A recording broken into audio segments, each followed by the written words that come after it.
밀집돼 있는 그런 동네인 것 같아요. 어떤 다양한 사람과 문화 그리고 취향 그런 것들이 이렇게 공존해 있는 그런 공간인 것 같습니다. For me, a slight sense of excitement is the emotion of the day. The seemingly ordinary roads we walk often change depending on our feelings that day. Perhaps that's why I stopped in front of this shop today. On the exotic streets of Itaewon, I came across a serene framing shop exuding a tranquil charm. Stepping inside, it felt like a small folk painting museum. 실례하겠습니다. 사장님 여기 좀 그림 좀 구경할 수 있을까요? 안녕하세요. 네, 안녕하세요. 예. 여기 되게 다양한 그 민화 그림들이 많이 걸려져 있어갖고 여기 딱 봐도 정말 오래된 그림들이 많이 걸려져 있고 특히 이 민화들 작품들이 딱 제 취향입니다. 정말로. This is a framing shop that has been in the same place for generations. 네, 이런 거는 이제 아버지가 가장 아끼시는 그림인데요. 저도 이게 아버지가 용띠이시기도 하시고, 예. 그래서 아버지가 약간 이 가게를 지켜주는 수호신 같은 느낌을 갖고 계시나 그래서 봐요. 입구 들어오자마자 맞아요. 일부러 그래서 입구 옆에 걸어두셨어요. 네. 그리고 이런 작은 산수화나 이런 작품들은 외국 분들이 산수화를 또 많이 좋아하시더라고요. 네. 그래서 큰 작품 같은 경우는 이제 외국 갖고 나가기가 힘드시니까 이런 작은 소품 같은 거 아니면은 이렇게 그림만 있는 것들은 네네. 가져가실 때 이렇게 말아서 저희가 이렇게 원형 통 같은 데 이렇게 넣어드리거든요. 네. 그러면 이제 한국 기념품이나 아니면 이제 추억하기 좋으시니까 그런 걸 주로 많이 가져가시죠. 이런 거 너무 귀여운 것 같아요. 이렇게 약간 네. 어떻게 작은 병풍이라고 해야 되나? 맞아요. 예. 머리 병풍이라 이렇게 작게 만든 건데, 네. 근데 이건 자수예요. 그니까요. 예, 자수인데 특이하네. 굉장히 잘 놓은 자수예요. 이렇게 도톰하게. The paintings and scrolls hung layer upon layer immediately caught my eye. For over 50 years, they have upheld traditional framing, gaining popularity among art lovers and even foreigners. I met the two people running this shop. 오빠고요, 친오빠고요. 그럼 남매세요? 네. 아버지 때부터 시작이 됐는데요. 그렇죠. 예. 아버지한테 물려받아서 아버지가 이 표고사를 처음 여신 게 1971년도예요. 70년도요? 예, 그때 이제 한남동에 아버지가 처음 여셨고, 네. 이제 아버지가 운영하시다가 오빠가 물려받게 됐죠. 네. 그 과거에는 장사가 아주 잘 됐다고 얘기를 하셨잖아요. 아버님이랑 같이 운영하실 때. 요즘 좀 많이 좀 어려운가요? 힘든가요? 어떤가요? 그러니까는 예전에는 여기 미군부대도 있고 관광객들도 엄청 많았어요. 네. 근데 그런 사람들이 전부 다 우리 가게에 오다 보니까는 거의 뭐 여기서부터 진짜 요즘에 이렇게 웨이팅 한다 그러죠. 네. 뭐 대한민국 표고 사진에 웨이팅한 가게는 우리밖에 없을 거예요. 외국 사람들이 이거 그림을 갖고 여기부터 저 밑에까지 쭉 줄 서 있었어요. 이야. 그러니까는 뭐 지나가는 사람들이 보고 여기 뭐 하는 데인가 보고 들어오기도 하고 네. 그 정도였으니까. 일 때문에 오시기도 하겠지만 아니면 그냥 관광하러 이제 옛날에 있던 한국에 나오셨다가 이제 저희 가게에 찾아오세요. 근데 저희 가게가 한 곳에서만 굉장히 오래 있었으니까 혹시나 하고 왔는데 있으면은 그 자리에 있으면 얼마나 반갑겠어요. 그렇죠. 그래서 들어와가지고 아직도 있었냐고 내가 언제 몇 년도에 여기서 근무했었다고 그런 얘기를 하세요. 근데 가끔은 아버지께서 기억하시는 분도 계세요. 그럼 너무 반가워가지고 그분들이 같이 기념사진 찍자고 그래서 아버지가 사진 무대도 많이 하셨어요. 그래서 그때 굉장히 뿌듯함을 느끼죠. 그래도 이게 오래 한 보람이 있구나. 외국 사람들의 기억 속에 그래도 우리나라의 한 곳으로 기억을 해주니까. The father who has dedicated his life to framing and the siblings who follow their father's craftsmanship. They strive day in and day out to meet the expectations of loyal customers since their father's days. 제가 어렸을 때 아빠 가게 옆에 살아가지고 요 바로 밑에 한남동 골목이거든요. 유치원 친구들. 네. 예, 그때만 해도 한남동에 그렇게 큰 집들도 많았었는데 이렇게 자그마한 집들도 네, 있었고요. 여기 어떤 분이 사는? 제가 가운데. 아 역시 가장 이쁘신 분들은 이렇게 센터를 항상 꼭 찾으시더라고요. 예. Once a playground for the young siblings who've grown into their 50s, this space is now guarded by them as a treasured memory for others.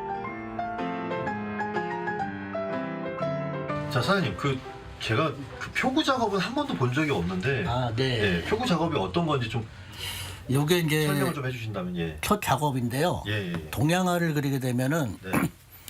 여기가 산소한데 요 목의 번짐을 위해서 이렇게 얇은 종이를 사용해요. 네. 그럼 요거 자체로는 액자를 만들 수가 없거든요. 네.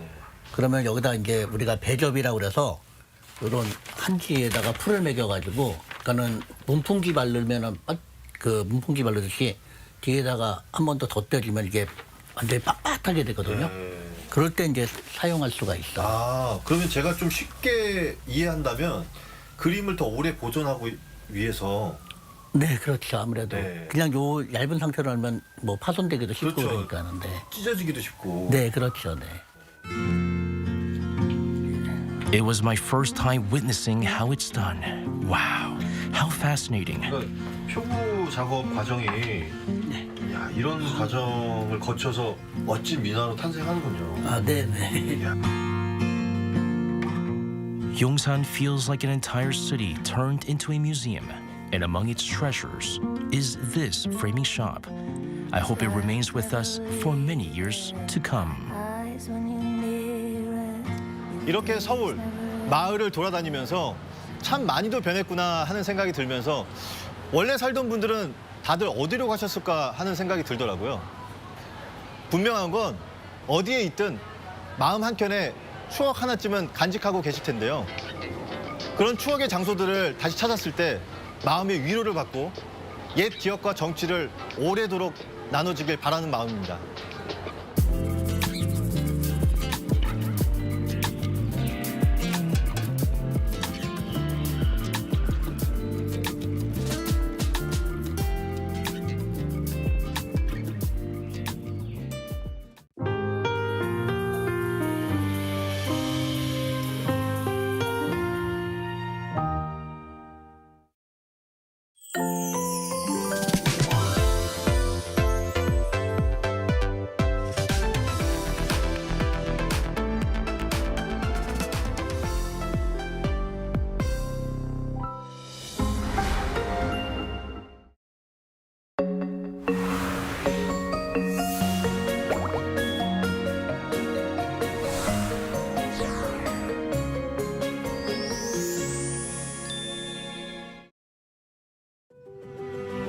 도시는 세계와 연결되어 문화를 창조했고 새로운 것을 받아들였다. 함께여서 우리는 더 자유롭고 더 멀리 갈 수 있어. 닫힌 문이 아니라 열린 질문으로 나에게 에이펙은 자유, 융합, 국제성, 다양성, 포용, 개발. 신라의 정신이 에이펙 2025로 이어집니다.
Welcome to our morning edition of Arirang News. We begin with these stories making the headlines at this hour. China is holding its massive military parade today, showcasing advanced weapons to demonstrate its military strength. Attending the event will be Russia's President Vladimir Putin and North Korean leader Kim Jong-un, who arrived in China yesterday with his daughter Chue. And regarding suggestions that the warming of relations between China, Russia, and their allies poses a challenge to Washington, President Donald Trump said he was not concerned about an axis forming against the United States. For the first time in over a year, South Korea has taken over the rotating presidency of the United Nations Security Council for the month of September. And President Lee Jae-myung is set to attend the UN General Assembly in New York later this month. Today, for the first time in 66 years, the leaders of North Korea, China, and Russia came together at celebrations marking China's 80th Victory Day anniversary. The Victory Day military parade has just kicked off. For more, we have our Shin Ha-young on the line for us. Ha-young, fill us in on this. And the China celebration of 80 years since Victory Day is just getting underway in Tiananmen Square, Beijing. And China marks September 3rd, 1945 as the day of its victory over Japan and the end of World War II, the day after Japan signed its unconditional surrender to China and the other allies. And the day was designated an official Memorial Day in 2014. And during the 70-minute long military parade, China is expected to showcase strategic weapons for the first time, including the FH-97 unmanned combat aircraft and the DF-41 intercontinental ballistic missile, which is said to have a range of 12,000 to 15,000 kilometers. And 45 military units will also march through Tiananmen Square to display their strength. And around 25 world leaders are attending, with the spotlight on North Korean leader Kim Jong-un, Chinese President Xi Jinping, and Russian President Vladimir Putin, who are appearing together for the first time. Right, and Ha-young, South Korea's National Assembly Speaker is also present at the event, right? Is there any chance that he will meet Kim Jong-un there? Right, indeed. South Korea's President Lee Jae-myung is not attending, but National Assembly Speaker Woo Won-sik is raising speculation about a possible encounter with a North Korean leader. However, so far, intelligence authorities here have reportedly ruled out any such prospect. Ruling Democratic Party lawmaker Park Sun-won said South Korea's intelligence agency views any meaningful meeting as unlikely, since Woo's protocol rank is far below that of a head of state. Now, take a listen to what the National Assembly Speaker had to say before leaving for Beijing yesterday. I decided to make this visit because strengthening Korea-China ties during this period of change will benefit our economy. If I get a chance to meet the North Korean leader, I would talk about peace on the Korean peninsula. But I'm not sure if that will happen. I'll have to see when I'm there. Woo will nonetheless meet with senior officials from China's National People's Congress and State Council before returning home on Friday. Now, that's all I have for this hour, but I'll bring more updates in our later newscast. Back to you, Eunji. All right, Ha-young, thank you for that report. Do keep us updated. So North Korean leader Kim Jong-un is making his debut at a multilateral event at China's Victory Day celebrations today with his young daughter there with him. Experts now say this marks a sharp change in his approach to diplomacy and shows his intent to train his daughter as his heir. Our foreign affairs correspondent Oh Soo-young has more. Attending China's Victory Day parade, North Korean leader Kim Jong-un appears to be asserting North Korea's nuclear statehood, while signaling that his daughter is being groomed as his successor. Kim arrived in Beijing on Tuesday by special train, his first visit in 6 years. North Korean state media reported he was greeted at Beijing railway station by senior Chinese officials, including Foreign Minister Wang Yi. The unexpected appearance of Kim's daughter, Kim Jue, has drawn great attention. She was seen standing directly behind her father during the welcoming ceremony, receiving treatment akin to North Korea's number 2. Jong Song-jang, vice president of the Sejong Institute, views this as a clear succession signal. When Kim Jong-un turned 8 years old, his father tapped him as his successor. However, as he was not given sufficient diplomatic training, he remained a leader of an isolated state until he participated in the summits with China, South Korea, and the United States in 2018. Determined not to pass down this unfortunate experience to his daughter, Kim Jong-un seems to have brought her to China, firmly resolved to introduce her early onto the diplomatic stage and provide her with systematic training. This, in fact, marks Kim's first participation in a gathering of dozens of world leaders, a notable departure from the one-on-one summits that have defined his diplomacy so far. Standing shoulder to shoulder with Chinese President Xi Jinping and Russian President Vladimir Putin in Tiananmen Square would present North Korea as part of a trio of nuclear powers, as Kim continues to seek recognition of Pyongyang as a nuclear state. His inspection of a missile production factory before travelling to China appears intended for such projection, as his on-site visit was reported by state media for foreign distribution, but not circulated domestically. During his trip, Kim is expected to hold bilateral talks with Xi and Putin. But with Beijing, Moscow and Pyongyang pursuing different strategic priorities, analysts believe a formal trilateral summit beyond a photo session is highly unlikely. The implications for inter-Korean and US-North Korea relations remain uncertain. Observers say Kim may consult Xi about a potential summit with US President Donald Trump, as he did in 2018. Still, Seoul officials have cautioned against premature optimism, warning that Pyongyang shows no sign of abandoning its nuclear program. At the same time, South Korea has reiterated its willingness to pursue dialogue in parallel with Washington if conditions allow. Oh Soo-young, Arirang News. The world is closely watching China's massive military parade at Tiananmen Square, where Beijing is showcasing its latest weapons with global leaders in attendance. For more on the significance of today's event, we're joined by Professor Joel Atkinson from the Graduate School of International and Area Studies at Hangul University of Foreign Studies. Professor Atkinson, thanks for joining us this morning. Yeah, good morning. It's nice to be with you. So we could see that leaders from North Korea, China, Russia walking and standing by side together at Tiananmen Square this morning. And they're now gathered in Beijing, and eyes are now on whether they will hold a trilateral summit and strengthen their cooperation against the West there. Will we be able to see that happen today? Well, there's never been such a three-way meeting ever, from the Cold War until now. So on that basis, we shouldn't expect it.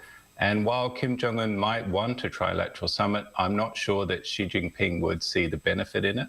Not only would it further strengthen this perception of a threatening China, North Korea, Russia axis when Xi probably feels enough of that has been done, at least for a while, but he might also feel it diminishes his stature a little, makes him something of a third wheel.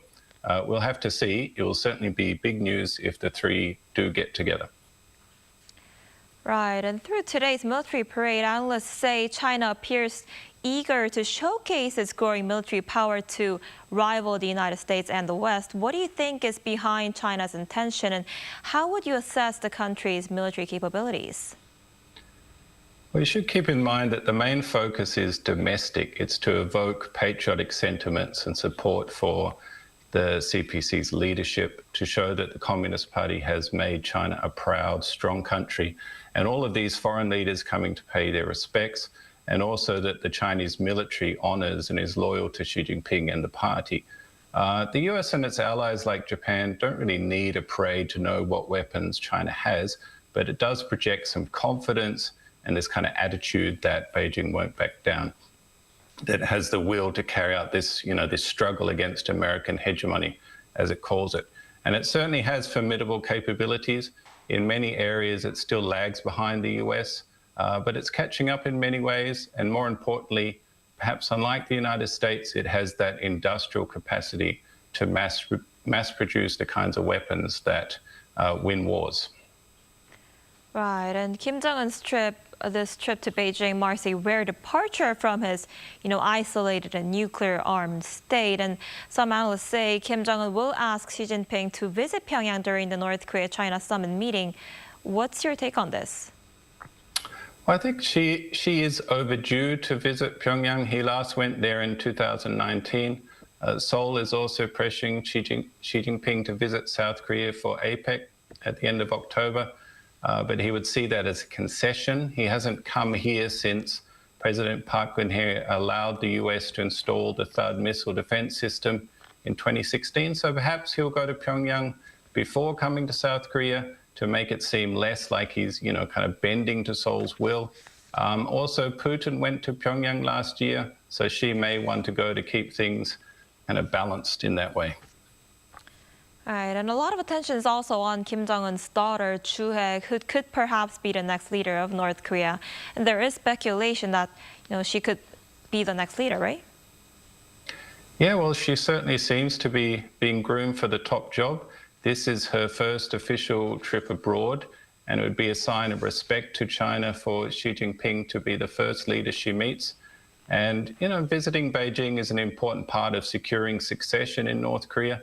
Kim Jong-un went to Beijing before becoming leader, and Kim's father, Kim Jong-il, he went a few years after being designated as the successor. I see. All right, Professor Atkins, I'm afraid that's all the time we have for today. Thank you so much for your insight. We appreciate it. Yeah, thank you. Meanwhile, U.S. President Donald Trump has rejected suggestions that the increased closeness of the anti-Western bloc may pose any challenges to the United States on the global stage. President Donald Trump emphasized the good relationship he has with Xi Jinping. Our Ian-jin reports. U.S. President Donald Trump has dismissed any concerns over the close ties being showcased by North Korea, China, and Russia. This comes as China prepares to hold its large-scale military parade in Beijing to commemorate the 80th anniversary of Victory Day. Chinese leader Xi Jinping, Russian President Vladimir Putin, and North Korean leader Kim Jong-un are expected to stand side by side. However, Trump told reporters in the Oval Office on Tuesday that he had a good relationship with President Xi and that China, quote, needs us more than we need them, rejecting suggestions that the three-way unity between Putin, Xi, and Kim would pose any challenge. Separately, Trump told the Scott Jennings radio show that America has, quote, the most powerful military forces in the world and that military forces wouldn't be used against the U.S. Meanwhile, President Trump on Tuesday also dismissed rumors concerning his health after unfounded rumors swirled on social media when Trump hadn't been seen publicly since his cabinet meeting last Wednesday and had a clear weekend schedule. When asked by a reporter, Trump said he was busy over the Labor Day weekend giving media interviews and visiting his Virginia golf course, calling the speculation fake news, stating that he was very active. Now, you knew I did an interview that lasted for about an hour and a half with somebody, and everybody saw that was on one of your competitors. I did numerous shows and also did a number of truths, long truths, I think pretty poignant truths. No, I was very active over the weekend. The White House has said Trump was diagnosed with chronic venous insufficiency, which is a fairly common condition for older adults. And as for the bruising on his hand, the press secretary said it's from frequent handshaking and the use of aspirin, which Trump takes regularly to reduce the risk of heart attacks and strokes. Ian-jin, Arirang News. In other news, South Korea has resumed its rotating presidency of the United Nations Security Council for the first time in 15 months, at a time of heightened tension on the Korean Peninsula. South Korean President Lee Jae-myung will attend the United Nations General Assembly this month and will also lead a Security Council meeting during the visit. As the rotating president, Seoul is expected to influence discussions on key global issues, including the Israeli-Palestinian conflict and the war in Ukraine, and shape global public opinion. Currently, as the post of South Korea's permanent representative to the United Nations remains vacant, Deputy Ambassador Kim Sang-jin will likely preside over major meetings. The President Lee Jae-myung is set to address the UN General Assembly for the first time later this month to share his vision for peace on the Korean Peninsula. He will also lead an open debate on artificial intelligence as chair of the UN Security Council. Here's our senior top office correspondent Yoon Jung-min. President Lee Jae-myung will attend the UN General Assembly in New York on September 23rd to address its 80th session. President Lee will share with the international community the Republic of Korea's experience of overcoming a crisis of democracy and recovering from it. He will also present our government's vision and policies on key global issues, including the Korean Peninsula. He is expected to lay out his vision for peace on the peninsula and resuming dialogue with North Korea. This as the leaders of North Korea, China, and Russia gather in Beijing this week for a Chinese military parade. Just last week, the heads of South Korea and the U.S. met and shared their thoughts on resuming dialogue with North Korean leader Kim Jong-un. Eyes are also on whether there will be another E-Trump summit, just 4 weeks after their first meeting, with U.S. President Donald Trump also set to address the UN chamber on the same day. This comes ahead of the upcoming APEC leaders meeting in South Korea's Gyeongju this October, where Trump is also expected to attend. And the meeting means more than just that for the South Korean leader, as he resumes multilateral summit diplomacy, 3 months after making his debut at the G7 summit in Canada. President Lee will strengthen solidarity with the international community and carry out various diplomatic activities to enhance Korea's status as a responsible global power. South Korea has assumed the rotating presidency of the UN Security Council for the month of September, and Lee will preside over an open debate on September 24th on AI and related global peace. He will be the first South Korean president to lead such a session as chair. The presidential office says it hopes this will serve to reaffirm Korea's global standing as a trusted partner and bolster its leadership in multilateral summit diplomacy. Yoon Jung-min, Arirang News.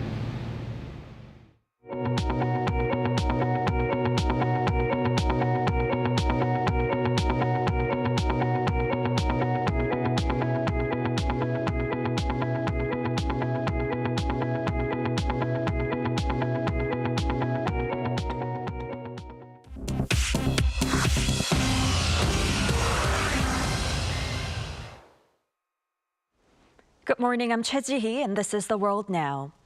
Eastern Afghanistan was hit by a 5.2 magnitude aftershock on Tuesday, 2 days after a powerful earthquake killed over 1,400 people. According to Taliban officials, the death toll has now reached at least 1,400, with more than 3,000 people injured and over 5,400 homes destroyed in the provinces of Kunar and Nangarhar. The tremors flattened entire mountain villages. Rescuers face challenges due to the region's rugged terrain, blocked roads, and ongoing aftershocks. Humanitarian groups warn the death toll may climb sharply. The Afghan Red Crescent Society, UN agencies, and NGOs are operating under severe constraints, with insufficient supplies and funding cuts further hindering rescue and relief efforts. Airlifts for the injured, temporary shelters, and medical teams have been deployed, and aid pledges are flowing in from the UK, EU, India, and China. In Israel, tens of thousands of reservists began reporting for duty on Tuesday as Israel prepares for a major offensive to seize Gaza City. The Israel Defense Forces began mobilizing large numbers of reservists on Tuesday after calling up 60,000 for an expanded offensive in Gaza City. According to reports, this was the largest single call-up since the war began almost 2 years ago. Opinions remain divided within military ranks, with IDF Chief of Staff Ayar Zamir publicly having warned that the offensive could endanger hostages and overstretch military resources. Meanwhile, up to 80% of Israelis reportedly want a hostage-focused, negotiated ceasefire instead of continued military operations. However, despite warnings, Israeli Prime Minister Benjamin Netanyahu addressed IDF soldiers on the same day, saying that what began in Gaza must end in Gaza. Israel currently occupies approximately 75% of the Gaza Strip. A federal judge in the United States ruled on Tuesday that Google will not be required to sell its Chrome browser or Android operating system. This decision rejects a part of a broader antitrust effort by the Justice Department, which aimed to challenge Google's market dominance. Instead, the court has mandated that Google must share certain search data with competitors to foster competition in online search engines. The judge also prohibited Google from entering exclusive search distribution deals, but allowed continued payments to partners such as Apple and AT&T to set Google as the default, citing concerns that cutting this off would harm both partners and consumers. The Vatican is bringing Pope Francis' ecological vision into action by inaugurating a 55-acre educational and vocational center at its Castel Gandolfo estate. The Holy See's first on-site vocational school, Borgo Laudato Si, will formally open on Friday under the blessing of Pope Leo XIV, who spent his first summer in papal service at the site. At the center of the compound is a solar-powered greenhouse shaped like St. Peter's Square colonnade, accompanied by a 10-room facility for environmental learning. The center operates under zero-waste standards, featuring AI-driven smart irrigation and rainwater harvesting, while completely eliminating the use of plastics.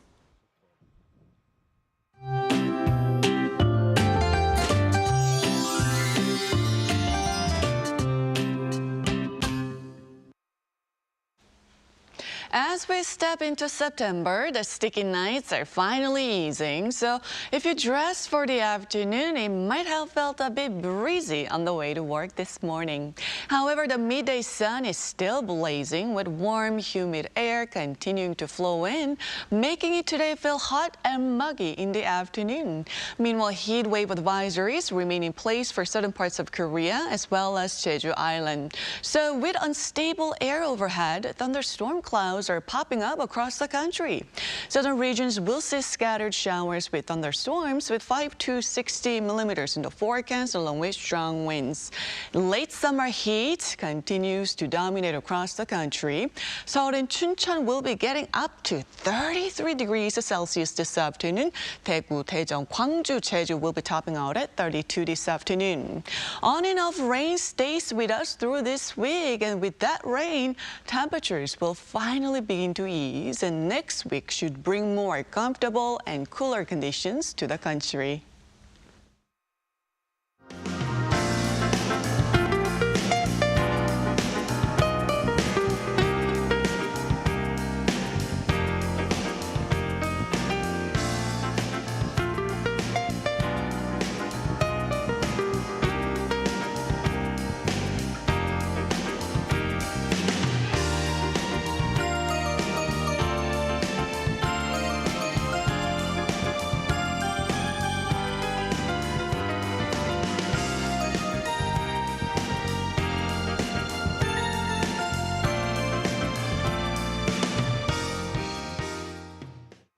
That's all we have for this morning. Arirang News will be back at 5 p.m. Korea time. Thanks for watching.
저는 이제 손글씨 쓰는 거를 되게 좋아했었는데요.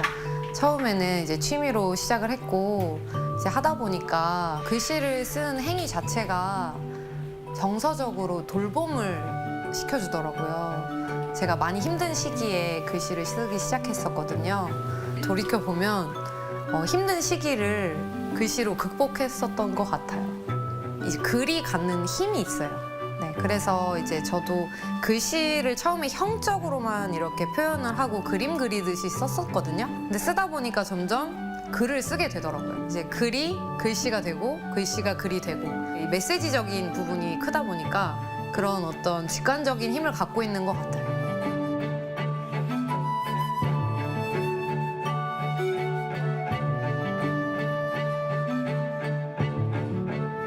이렇게 글씨를 쓰는 행위 자체가 되게 아름답다고 느꼈거든요.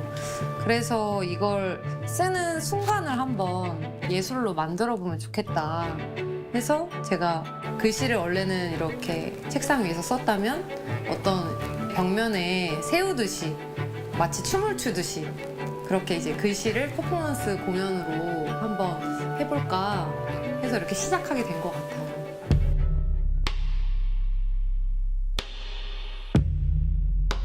외국인 분들도 이걸 뜻을 알지 못해도 되게 아름답다고 느끼시고 예쁘게 봐주시는 것 같더라고요. 여러 기억이 있지만 또 카타르에서의 경험이 되게 기억이 나요.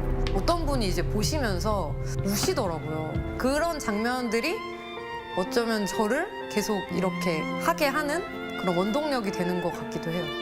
해외에 나가면 오히려 더 애국심이 생기더라고요. 그래서 세계 시장으로 나가고 싶어요. 공연이 될 수도 있고 교육이 될 수도 있을 것 같아요.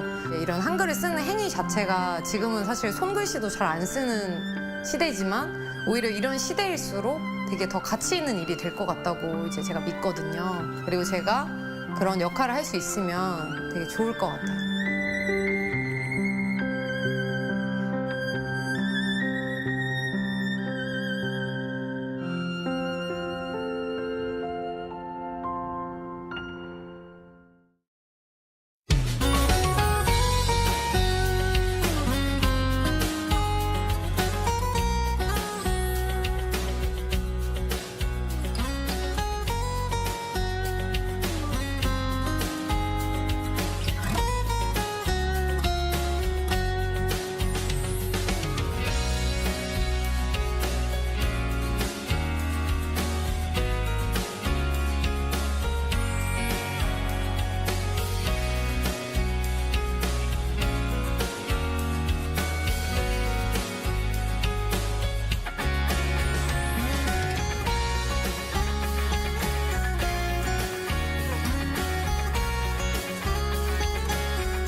We're here to bring a new type of news show. New insights, new styles, and new topics every day. We are News Generation. Bringing news just for you. It's Wednesday, September 3rd here in Seoul. I'm Isujin, and this is News Generation. Joining us today is Jung and Kim. Thank you for having me today. For coming in. Also, Chitty's with us. Happy Wednesday. And both are here to speak on behalf of people in their 20s and 30s. So it's Wednesday, which means we're going to begin with our keyword news, where we look at a story that has been gaining traction over the past 24 hours. And today's keyword is parental leave. More than 40,000 men received parental leave pay in South Korea last year, signaling a gradual shift in shared childcare responsibilities. According to the Ministry of Gender Equality and Family on Tuesday, out of a total of 133,000 recipients of parental leave pay, 42,000 were men, accounting for around 31% of the total. This marks the first time that the number of men receiving parental leave pay has surpassed the 40,000 mark and comes amid government efforts to reduce the workplace stigma that men may face when taking time off for childcare. So Chae-Rin, for young couples today, how important do you think shared parenting and shaping decisions are about family life and careers? Yeah, I think it's really crucial in their life because many women want to keep their careers, and also at the same time, many men also want to be active fathers too. So when both parents share childcare, the family feels more balanced in their household life. It can also make having children less stressful. So what are your thoughts on this, Julian? Well, I think that shared parenting is extremely important in shaping decisions about family life and careers. Now, having children is a huge important decision for anyone, and I think it's important for couples to take into consideration of each other's values and make the best decision for the family. Now, our generation especially has an expectation that parents contribute equally, and with the value of career as well as the rise of living costs, more people are starting to value balanced parenting roles.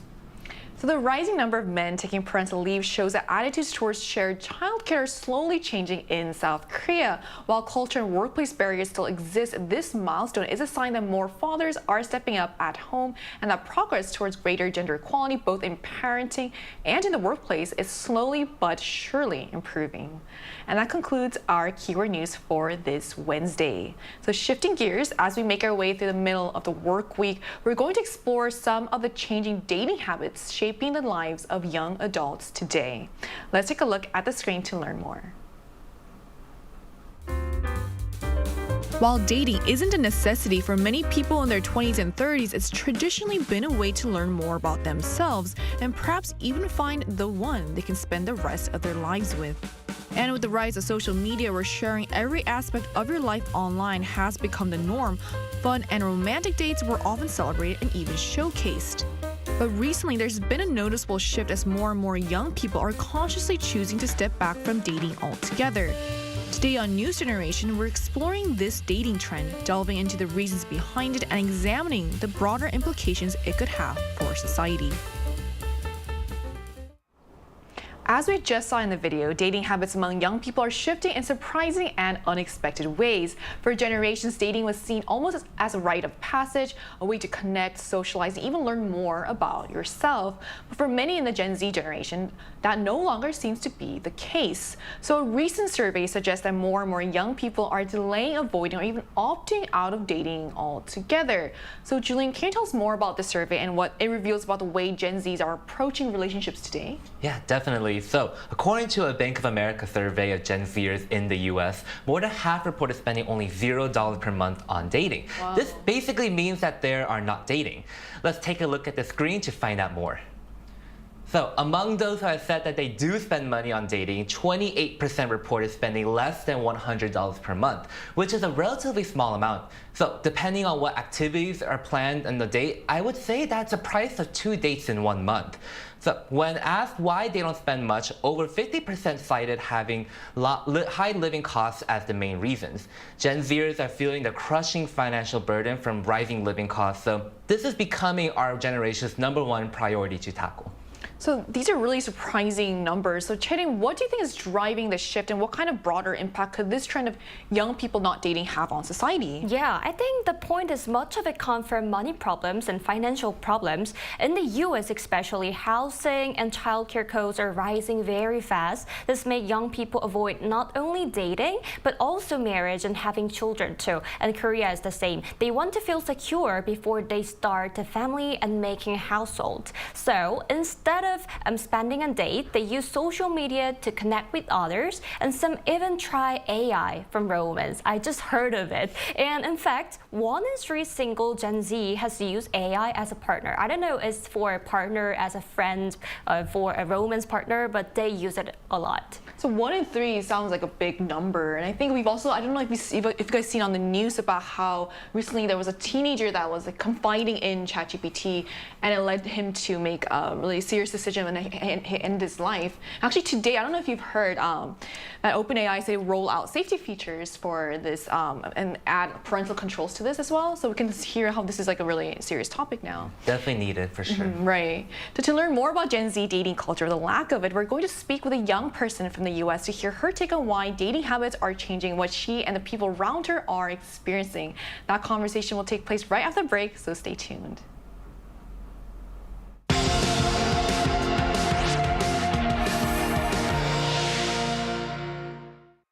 NewsGen wants to hear from you. Go to YouTube and search our channel Arirang News. Click Community and leave a comment down below. Make a new type of news with us. Joining us today is Shayla, Gen Z from the US. Hi Shayla, thank you so much for connecting with us today. Hello. Hi. So have you noticed that fewer younger people are actually going on dates these days? And how much do financial concerns play a role in this? Yeah, so especially in the US, a lot of young people are choosing to opt out in the dating pool, especially among my friends. And I feel like financial concerns are at the heart of it. Young people have been marked by a lot of financial trauma and anxiety, mostly because of the COVID-19 pandemic and things like recession. So with the increasing inflation rates, there's a higher price in goods, and more people are just choosing to have more at-home dates or choosing at all not to go on them, which is unfortunate because it's taking a turn from traditional ways where people will go out to see movies or go out on dinners. So I feel like there is that burden and financial trauma that comes with dating, and people are just choosing to either opt out completely or just stay at home. Great. So hi Sheila, I just wanted to ask you, what about for you personally? Do financial concerns ever make dating feel like a pressure or burden? And does it impact the kind of dates that you choose to go on? I feel like it does. I definitely have this burden inside of me. Coming from a multicultural home, I think it's more of a burden for the men that I choose to date. But with increasing student loans, I tend to worry about, oh, how am I going to pay off my loan if I do choose to get married in the end? And for more of my friends, it's more of a sense for if they can pursue other things in life, such as higher education, or if they can go on that trip that they have been planning for a long time. So I feel like there's a priority shift where a lot of young people have a lot of aspirations and goals, but just can't seem to choose a priority whether to date or not. But I feel like for me personally, it's more of a I want to get married in the long term instead of just dating. So there comes a sense of responsibility with finances. That's a big burden for me. Yeah, good. So could this trend of fewer young people dating lead to broader social or relationship challenges in the future? And how do you think it may shape society over time? Yeah, so definitely. I feel like with the current ways of how things are going, in the long run, a lot of marriage and birth rates will be decreasing more than they are right now. It's really bad at the moment, but if the government doesn't choose to interfere in a way, shape, or form, it might lead to our economy being ruined as a whole with the declining birth rates. That's on the social part. But overall, in the relationship aspect, relationships, I feel like let young people develop their emotional skills, their compromising skills, and just a lot of soft skills needed in life. And with the lack of that, it could interfere with how they communicate and interact with people, not only within relationships, but at the workplace or in their family dynamics, which could hinder a lot of opportunities for our society.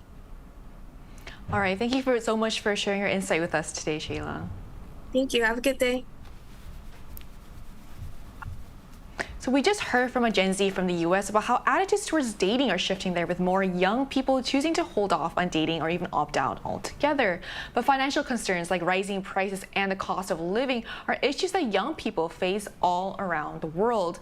So Cherin, we've discussed and heard what's like in the US, but what about here in Korea? Are young people also stepping away from dating in the same way? Yeah, I feel definitely we see a similar trend in Korea too. A survey last year asked single adults about dating, and found that 76% were now not dating, which is more than 3 times higher than those who are. The top reason was money, the financial issue, at 17%. In fact, Korea even has terms like 삼포 generation or Npo generation like that. It means young people who give up dating and marriage and even more because of economic and social pressure. So honestly, I see this around me as well. Like many people and many friends of me say dating feels so expensive or so stressful because of financial issues and society's atmosphere, because so they focus instead of work, hobbies, or simply resting at home.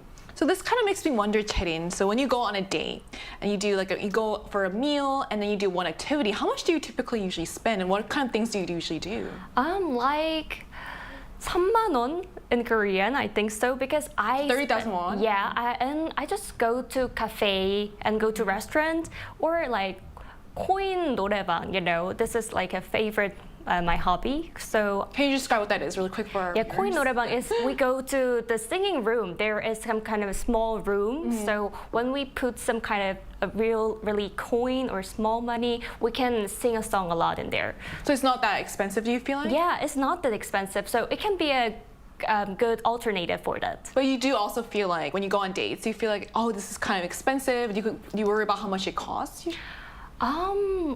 Because I don't spend a lot in dating. I cannot say it exactly, but like 5만 원 to 7만 원. How can I say that? 50,000, more than 50,000 won. That sounds like a lot though. Yeah. What about other countries beyond Korea and the US? Are dating and marriage being put on the back burner a global trend, Julian?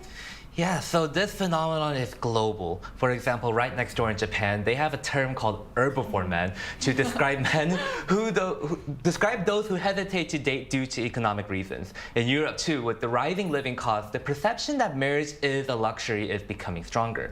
To highlight this, according to a survey of global Gen Zers, 87% of respondents chose financial independence as a top priority. In comparison, only 60% chose romantic relationships. So it is safe to assume that financial stability is crucial when it comes to dating. Our generation often doesn't even consider pursuing a romantic relationship without it. So how about you personally? Do you feel like financial independence is really important to you before you would commit to a relationship? I would say it can be either or, but generally yes, financial stability is important when it comes to dating. So for you, for both of you as members of the Gen Z, do you actually see this trend playing out in your own lives? What about among your friends? Are people around you holding off or on dating or stepping away from relationships the way these surveys suggest, Julian? Yeah, so just like I've been mentioning today, with jobs and money hard to come by, young people are turning to no-cost or very, very low-cost dates. Within my own personal social circle, I honestly haven't been hearing many new first date stories. Just like the survey suggests, financial insecurity does seem to be a big reason, but I also do believe that a lack of opportunity to meet quality partners is another significant factor too. So I don't think many of us Gen Zers want to hold off or give up on dating, but with everything becoming so expensive, spending money, especially when there's that potential that date won't really work out, it can be very, very financially and mentally draining. So as a guy, do you feel the pressure to pay, especially on the first date? Honestly, yeah, I would say so. Right? Yeah. So I can see why young people, money is a big factor. Yeah, and it's just especially when you go on a first date, there's that unspoken rule of who pays, should we split? It can be very awkward. So it's just generally good to go on a date with some financial comfortability. And it's not just dating, just going out in general with friends has also proved to be very expensive these days, Exactly. Right? I mean, for example, when you go on a date, you go to a restaurant and you go to a cafe here in Korea, but that's pretty much the exact same thing you do with friends. So I would say pick your battle again. Right, exactly. And what about you, Cherin? I do see this trend in my own life too, because I don't really try to save money when it comes to dating. However, I still prefer low-cost options. I mentioned about the coin 노래방 before, and spending time together at home. Even going to one cafe, the beverage is so higher cost and it can be really expensive these days. So many of my friends also saying the same thing. They still want to date, but try to avoid big costs. So simple activities like cooking or watching movies at home are becoming more common in these days. So you mentioned you go to Queen karaoke. Yeah. So I'm guessing you're in a relationship right now. And so then do you usually, what are dates that you go on that you feel like are more affordable? I think coin karaoke is a really good option, and I also date in my home because it's not that expensive. Oh, that's true. You don't have to go somewhere. Yeah, right. So we don't have to spend for like food or beverage because I can cook in there. So, and we don't have to pay for a movie. We have Netflix in our home, so yeah, that's a good option. All set. So we've been discussing young people's decisions to delay or even avoid dating, which in turn seems to be reducing interest in marriage. So this trend isn't just limited to one country. It's appearing across the globe. As we can see this happening among young people here in Korea as well, suggesting that economic challenges and changing social values are reshaping how an entire generation approaches relationships. And to see what our audience thinks about this, we asked our viewers on the Arirang News YouTube channel, how do you feel about dating costs amid higher prices? And here's what they said. A striking 59% said dating is simply too costly and that they've skipped dates as a result, while 29% admit that dating can feel like a burden but continue to go on dates anyway. Only a small minority, only 12%, said it's not a burden at all. So it's clear that cost is shaping dating habits among young people, highlighting how financial pressures are influencing their decisions when it comes to relationships. So with so many people choosing to delay or even opt out of dating, it raises an important question. So does this trend come with any potential problems for society or for the younger generation themselves, Julian? Yeah, definitely. This trend will not be helpful for the low birth rate, especially here in Korea, as well as our generation's loneliness epidemic worldwide. In addition, marriage polarization based on economic status is increasing. So, in other words, people with more money are more likely to get married, while those with less are less likely to get married. As marriage and family formation are tied to wealth, social inequality between the rich and poor is growing.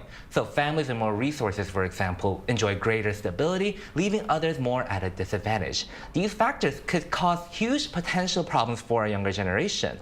But this isn't exactly a problem, but at the same time, traditional family structures that we are used to are breaking down. So for example, it's getting rarer to see households with more than 2 children. So middle children are increasingly getting more uncommon, and childless households are also on the rise as well. I think it's like a general consensus that having a kid, because of high education costs, people consider that too, which is why, like you said, people are having less children as well. Exactly. So, but of course, dating itself isn't a necessity. And if choosing not to date is a conscious decision rather than one forced by financial pressures, then it really isn't a problem. So what are your thoughts on this, Chidi? Yeah, I cannot agree more. It is not always a bad thing because dating is becoming like a luxury good in these days. So young people are not only avoiding dating because of money, but it also comes from changing values and a rise in individualisms. In my case, I sometimes enjoy the freedom of spending more time on myself. I see friends who feel the same a lot. They use that time for study or travel or building a career for themselves. So not dating can also be a choice for personal growth. And looking ahead, we may see more diverse family styles appear in the future. So given these changes, what direction do you think society should take? How can there be more acceptance and support for young people who do want to date and build relationships, Julian? Yeah, so as a society, we really need to be more inclusive and accepting. Traditional family structures as we know it are evolving, and many people are now challenging what it actually means to be a family. People aren't giving up on dating because they don't want to. It's becoming harder to support themselves, and spending more money on someone else is an added challenge. Now, creating environments where anyone can freely love who they love and also be financially comfortable enough to go on dates would be extremely helpful to those in our generation looking to date and find the love of their life. Hope we see those changes soon. Do you have anything to add to this, Chinny? Yeah, I think society needs to give more support for them because especially when money is the main barrier, people want to date and people want to have a relationship and marriage and have children. But the financial problem is the huge burden for them. So housing, childcare, and education are so expensive in these days. In my own life, I've seen friends who truly want a family but delay and delay because of the financial pressure. So I believe society society should step into is this kind of burden. And support for childcare and housing and work-life balance can make a real difference. It will not only help people who want to date and build families, but also create a culture where different life choices are respected. And for me, relationships should become from free choice, and it becomes kind of luxury in these days, not from fear of financial problem. So that way young people can feel both secure and free in the path they take. So at the end of the day, whether or not to date is a personal choice, and there's no single right answer to this. With the financial pressures many young people are facing today, it's understandable that relationships may take a backseat, but what really matters most is that they don't feel alone in that decision. As long as there's understanding and support, whether they choose to focus on themselves, their careers, or building relationships, young people can move forward with confidence and hope for the future. And this brings us to the end of today's episode of News Generation, but News Gen will be back tomorrow at 10:30 a.m. Korea time. Big thanks to Julian. Thank you for having me today. For coming in, and Cherin. Thank you for having me. And to all our viewers, thank you so much for watching, and we hope you have the best day. We are News Generation.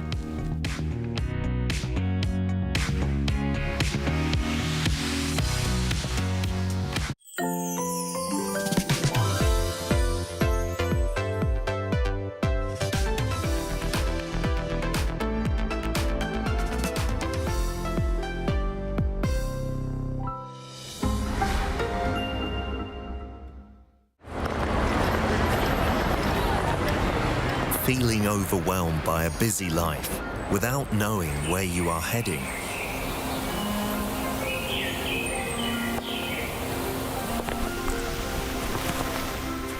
Realizing your mind has gone completely blank.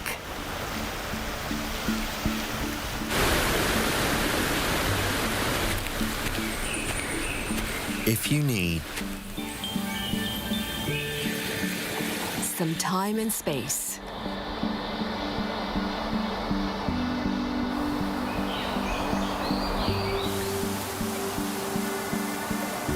stay, escaping from a hectic life and waiting for your heart. Temple, a place for self-reflection through peace and calm.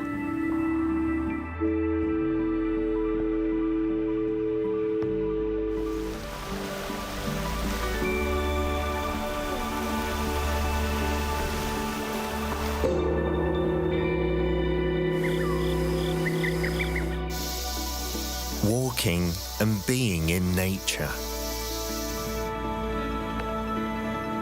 Slowing down your body and mind.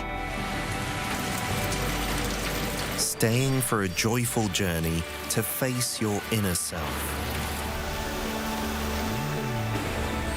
Focusing on the present moment.